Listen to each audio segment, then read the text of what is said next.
अनंत कोटि ब्रह्मांड नायक सर्वेश्वर सर्वाधिपति कुंज निकुंजेश्वर राधा रमण वादाहरण चिताधार निर्विकार निरीह अकारण करुणा वर्णालय द्वितीय विनंदक शुभ अलंकृत पीतांबरधारी यशोदा क्रोड़ क्रीडाकारक नंद नंदन भक्त वांछा प्रपन्न पारिजन यशोदा कुल किलकारी भक्त चित चोर वित चोर दधी चोर माखन चोर सर्व सर्वाहारी भगवान श्री कृष्ण का दिव्य वांग्मय स्वरूप श्रीमद् भागवत महापुराण, जिसके पठन पाठन निनिध्यासन सकल जीव समुदाय का समूल पाप राशि का प्रमोचक है। तत्पश्चात कथा में विराजमान समस्त संत चरण, विद्वत चरण एवं रसिक श्रोतागण, जिनके हृदय में भक्ति महारानी नृत्य कर रही है, ऐसे परम वीरों के हृदय में विराजमान मेरे ठाकुर के चरणों में बारंबार प्रणाम।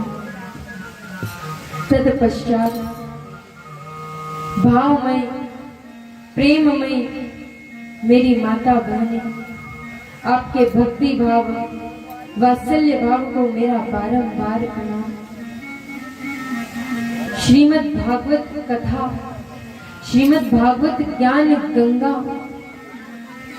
जिसमें हम सभी भक्तजन, रसिक जन, श्रोतागण गोता लगा रहे हैं, अपने मन को, अपने विचारों को, अपनी बुद्धि को पवित्र पावन कर कर गोविंद के चरणों में समर्पित कर रहे हैं।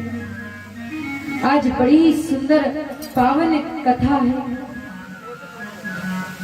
जिसे श्रवण मात्र से हमारा जीवन धन्य हो जाएगा। आज हमारे समक्ष बटुक बामन भगवान श्री कृष्ण, भगवान श्री राम का प्राकट्य होने वाला है। ऐसी पावनमयी, ऐसी करुणामयी श्रीमद् भागवत कथा, जो हमारे विचारों को, हमारे मन को, हमारी बुद्धि को पवित्र कर देती है। श्रीमद् भागवत ज्ञान गंगा में प्रवेश करने से पूर्व हम 2 क्षण हरि नाम संकीर्तन करें। तत्पश्चात हम गोविंद की कथाओं का रसपान करेंगे।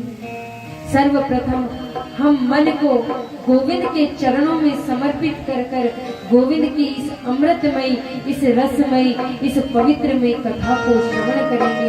बोले बाके बिहारी लाल की, श्रीमद् भागवत महापुराण की, सुखदेव जी महाराज की। गोविंद हरे मुरारी, हे नाथ नारायण वासुदेवा। श्री कृष्ण गोविंद हरे मुरारी, हे नाथ नारायण वासुदेवा। हे नाथ नारायण वासुदेवा, हे नाथ नारायण वासुदेवा। श्री कृष्ण गोविंद हरे मुरारी, हे नाथ नारायण वासुदेवा।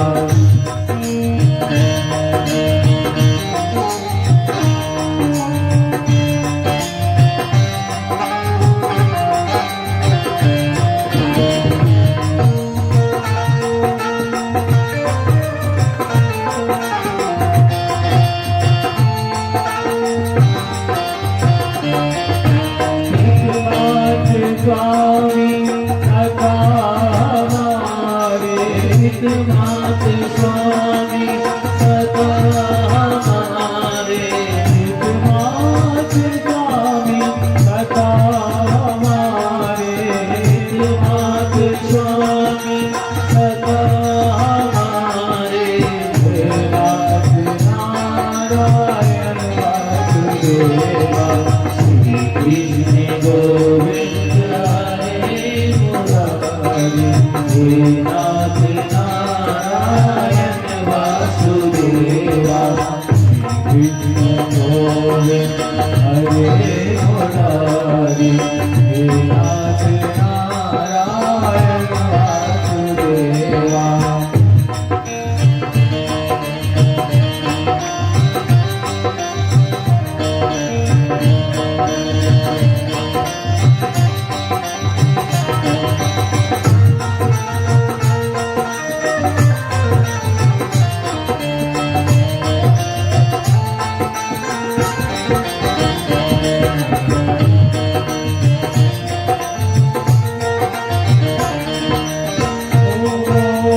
हरे मुरारी हे नाथ नारायण वासुदेवा कृष्ण गोविंद हरे मुरारी हे नाथ नारायण वासुदेवा।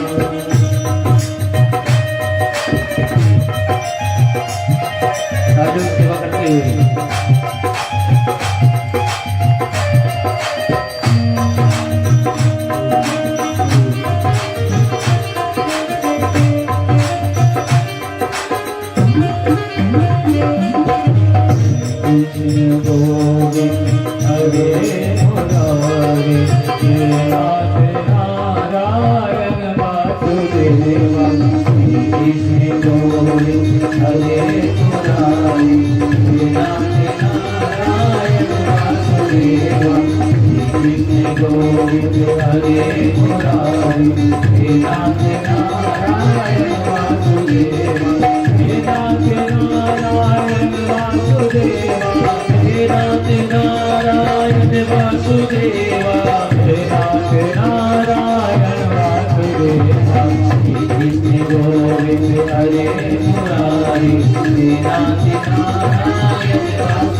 बोली वृंदावन बिहारी लाल की, राधे रानी सरकार की।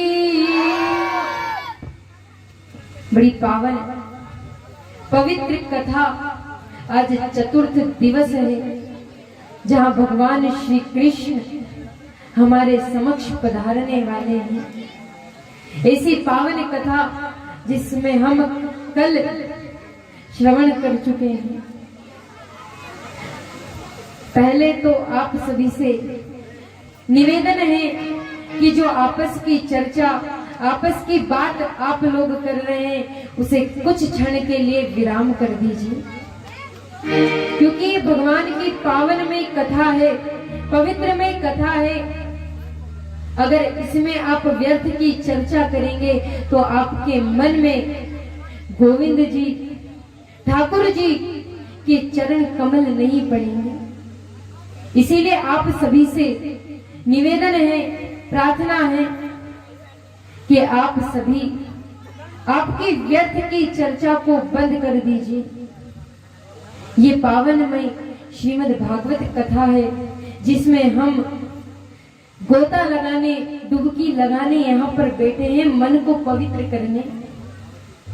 और ऐसी कथा जो हमारे विचारों को, हमारी बुद्धि को, हमारे मन को स्वस्थ कर देती है। इसमें जितना पावन हमारा मन होगा, उतना ही हमें कथा में आनंद, कथा में रसपान करने का आनंद प्राप्त होगा। अगर कथा में हम व्यर्थ की बात करेंगे, इधर उधर की बात करेंगे, तो मन नहीं लगेगा। और जब मन नहीं लगेगा तो भगवान की कथा में आनंद नहीं आएगा। इसीलिए आपकी जो ये चर्चा चल रही है, हमें पता है ये बहुत महत्वपूर्ण चर्चा आप लोग कर रहे हैं, क्योंकि कोई फालतू की चर्चा होती तो आप लोग भी बैठकर नहीं करते। कोई महत्वपूर्ण चर्चा आप लोगों के बीच चल रही है, पर उसे कुछ देर के लिए विराम कर दीजिए, वरना आपका यहाँ आना और यहाँ बैठना व्यर्थ चला जाएगा। और व्यर्थ चला गया तो हमने फिर कथा के रस को, कथा के महत्व को, कथा के अमृत को पान किया ही नहीं।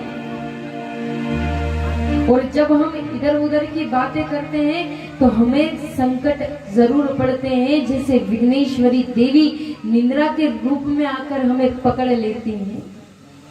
इसीलिए प्रयास करें कि जितना हो भगवान की कथा का आनंद, भगवान की कथा का रस पान करें। हम सभी ने कल श्रवण किया था भगवान की मनोहर झांकी, भगवान के सुंदर से दर्शन हमने हमारे हृदय में किए थे भगवान शंकर और माता पार्वती के।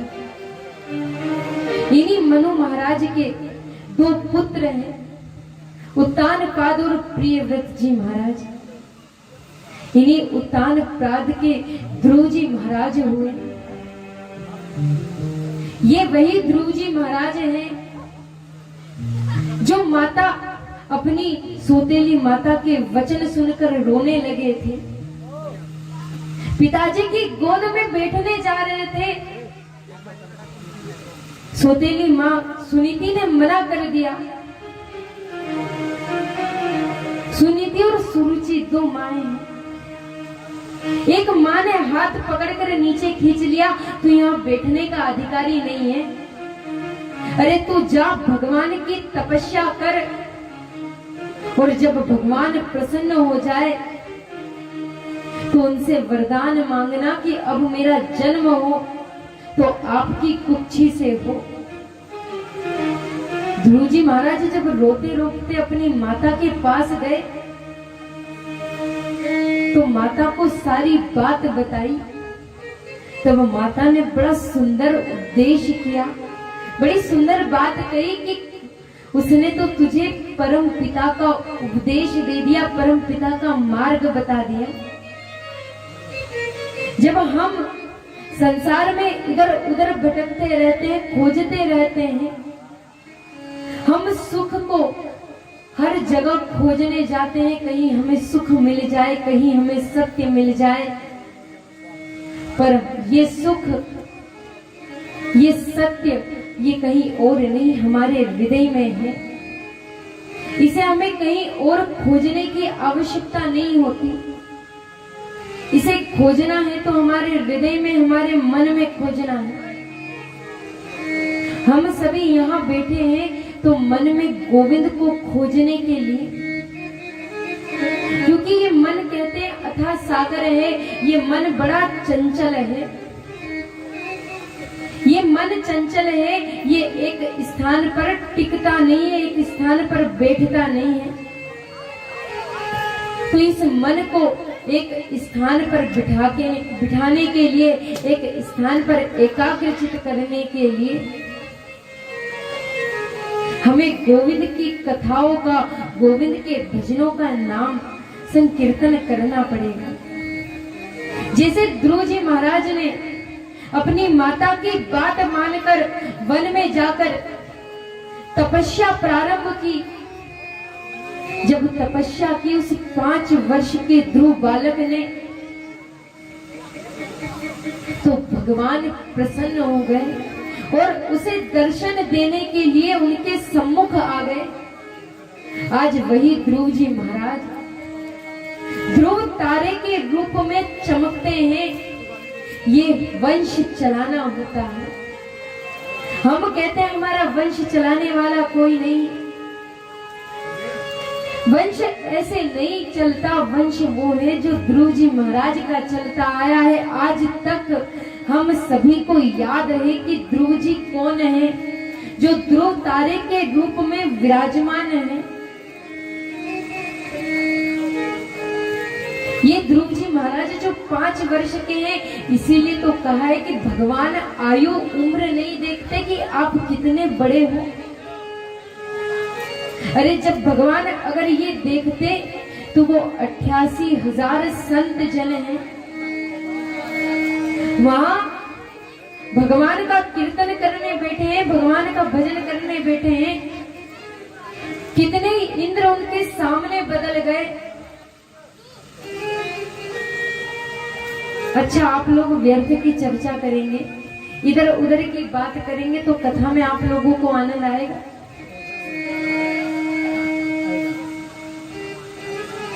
हम अगर अपने मन को गोविंद के चरणों में लगा देते हैं तो आसपास की बात हमें सुनाई नहीं देती, आसपास की चीजें हमें दिखाई नहीं देती है। पर अगर मन गोविंद की कथा में नहीं है तो फिर हम आस पास की सारी बातों का ध्यान रखते हैं।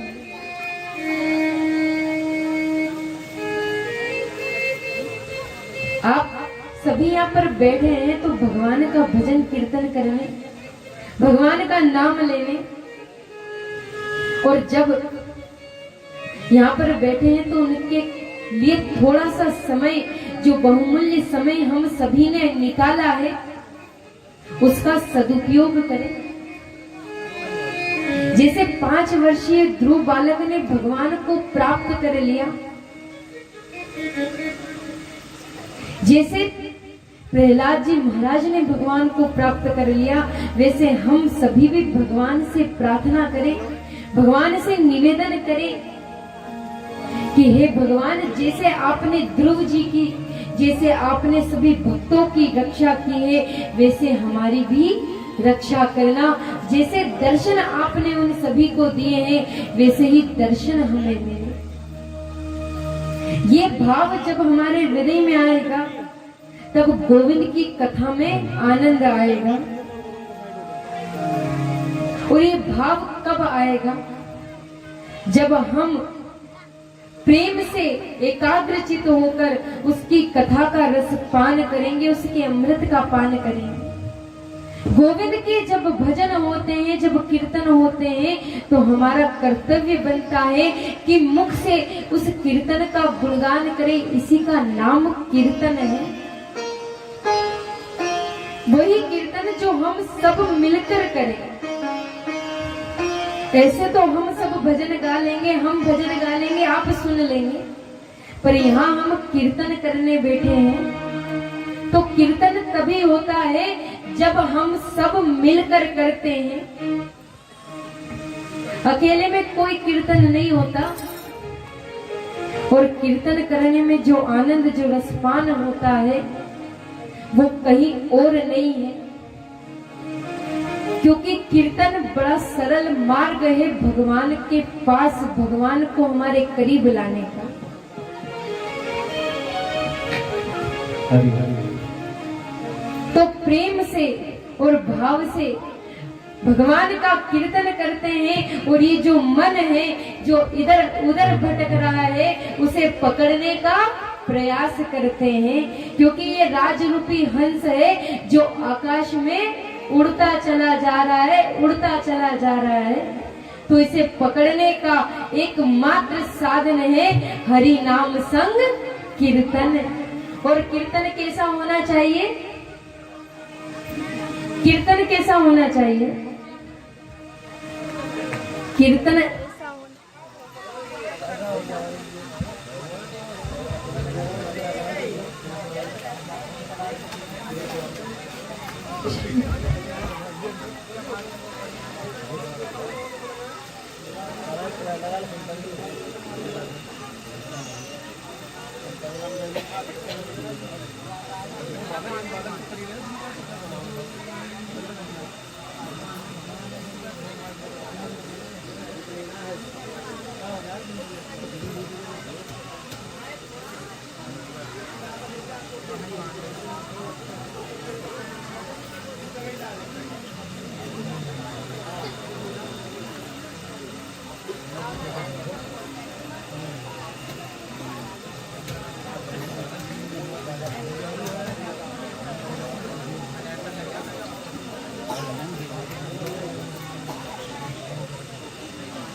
श्री कृष्ण।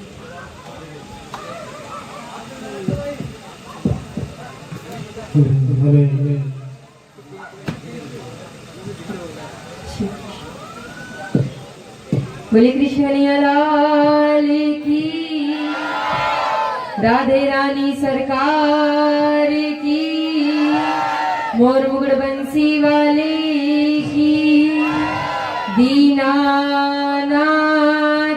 की।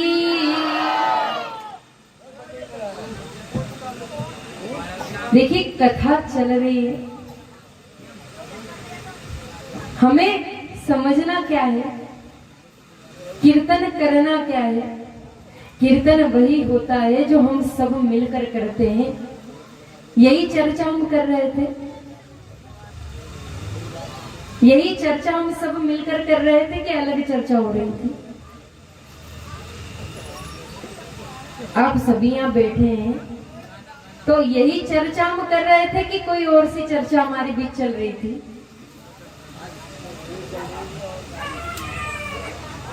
आप सभी यहाँ बैठे हो ना, बैठे हो तो मन भी आपके साथ में ही बैठा है, मन कहीं और तो गया नहीं। तो फिर हम चर्चा क्या कर रहे थे, हम चर्चा क्या कर रहे थे। अगर ऐसे ही हमारा मन भटकता रहा तो फिर हमारा यहाँ से कथा करना और आपका वहां से कथा सुनना व्यर्थ है। हम यहाँ पर बैठे हैं क्योंकि भगवान का भजन करने, भगवान का कीर्तन करने, भगवान की कथाओं को सुनने। तो कथाओं को सुनने का आनंद कब आएगा? जब हम एकाग्रचित होकर कथा का श्रवण करेंगे, कथा को समझेंगे, कथा को जानेंगे। वरना 5 वर्ष के ध्रुव जी महाराज को भगवान मिल गए, हमें लंबी आयु होने पर भी भगवान नहीं मिलने वाले। चाहे फिर कितना भी मंदिर जाए, चाहे कितना भी चढ़ावा चढ़ाए, चाहे कितना भी दान कर ले, पर अगर मन में विश्वास नहीं है, मन में भाव नहीं है, तो भगवान हमें नहीं मिलने वाले। और आज तो पावन कथा है भगवान की, ऐसी पवित्र पावन कथा है जहाँ भगवान श्री कृष्ण हमारे बीच पधारने वाले हैं।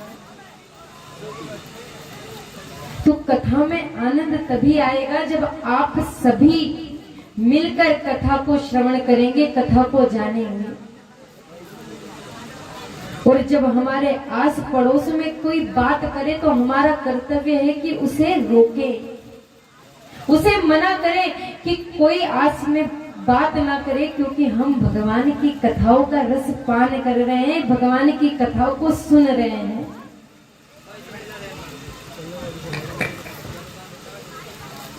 ध्रुव जी महाराज ने भगवान को प्राप्त कर लिया और ध्रुव तारे के रूप में आज भी चमकते हैं।